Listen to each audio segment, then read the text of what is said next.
Büchi, an engineer from Switzerland, is seen as the inventor of the turbocharger.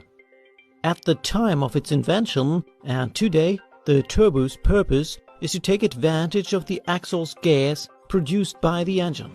Today, small airplanes and light aircraft are equipped with a turbo to remedy the problem of low air pressure in higher altitudes. Ships and boats also use turbocharged engines, just like most diesel engines of cars do. In a standard 4-stroke diesel engine, air is forced into the cylinder by atmospheric pressure.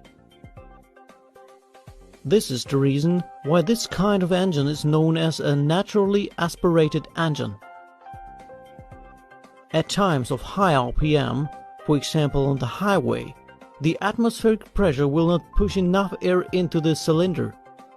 Consequently, the engine cannot run efficiently.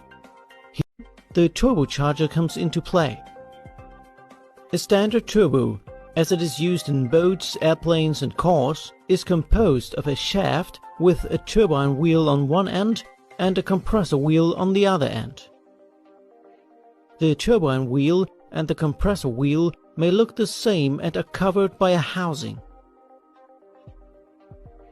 The exhaust gas produced by the engine enters the turbine housing through the inlet port. At that point, thermal energy is converted into kinetic energy because of the constriction in the turbine.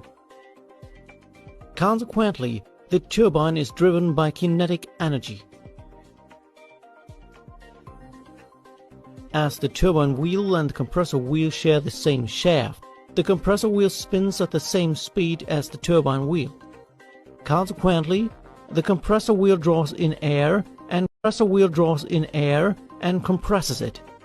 Then, the air passes through the outlet port and supplies the engine with oxygen.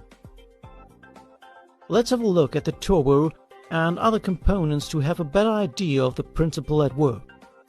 The exhaust gas enters the turbine through the inlet port, drives the turbine wheel, and exits the turbine through the outlet port.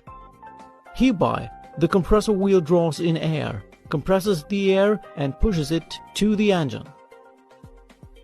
Engines that have a turbo are known as turbocharged engines.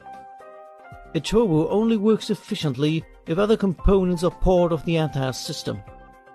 We need, for example, an intercooler because the air heats up when it's compressed. So the intercooler will cool down the hot air coming from the compressor, ensuring that more oxygen reaches the engine. That makes the engine much more efficient. Furthermore, a valve, which is also known as a wastegate, is used to divert exhaust gas away from the turbine when too much exhaust gas is produced by the engine. So it limits the rotational speed of the turbine wheel and consequently the compressor wheel so that the turbocharger won't be damaged.